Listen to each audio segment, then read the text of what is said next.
progresivizmus vedie k diabolskej totalite.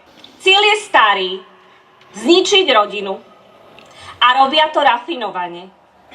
Vyháňajú matky od detí do práce a od útleho veku do škôlok čo najskôr, aby na ich výchovu mohla okrem iného vplývať ideológia štátu.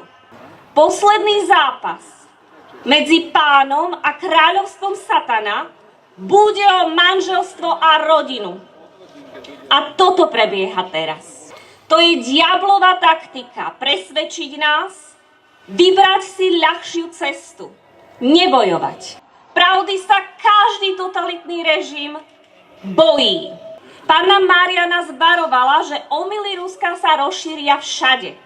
Dnes tie omyly nenesú nálepku komunizmus, ale hovoria si progresivizmus.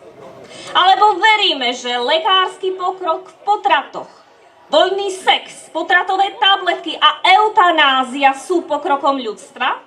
My odmietame diabolskú totalitu, diabolský režim v mene pokroku. Zostaneme verní stálym hodnotám, odvahe a pravde. Moju tvorbu môžeš podporiť zakúpením merču alebo cez Patreon. Odkazy nájdeš v popise videa. Ďakujem.